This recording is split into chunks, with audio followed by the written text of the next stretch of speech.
आपकी ही सामर्थ्य है। वस्तुतः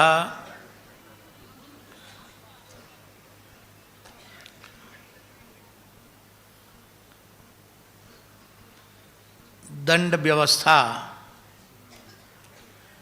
जब चारों चरणों से परिपूर्ण होती है तो सतयुग होता है। दंड व्यवस्था का एक चरण नष्ट होता है तो त्रेता आता है, 2 चरण नष्ट होने पर द्वापर होता है, और दंड व्यवस्था के 3 चरण नष्ट होते हैं तब कलयुग आता है। इस प्रकार का वचन भी महाभारत में है।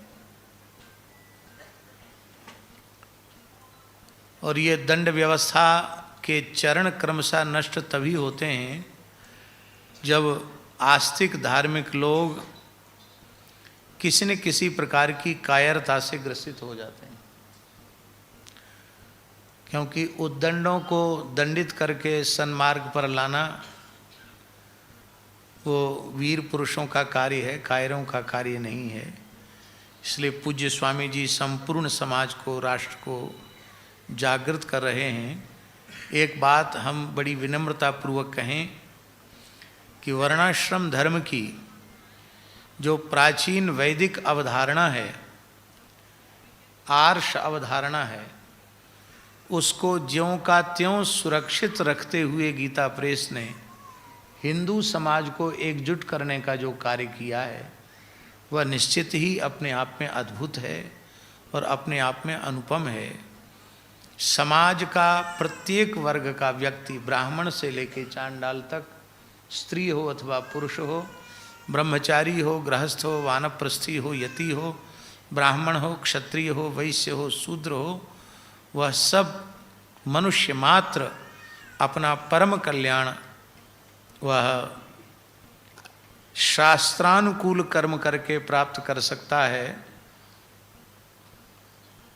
मनमाने तरीके से नहीं।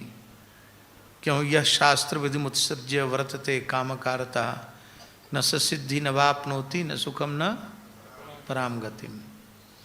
तो निश्चित अपने वक्तव्य में कहा। और महाराज जी हम विचार करते हैं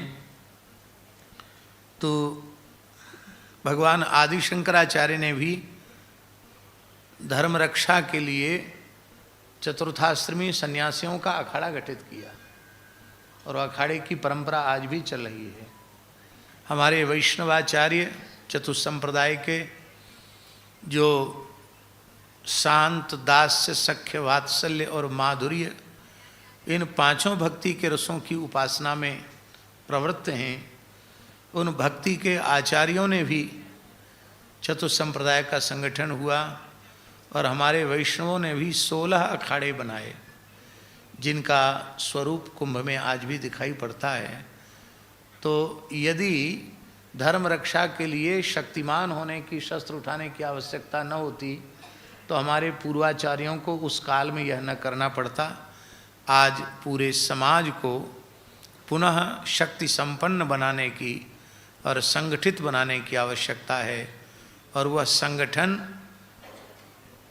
गीता प्रेस के कल्याण के माध्यम से ही संभव है।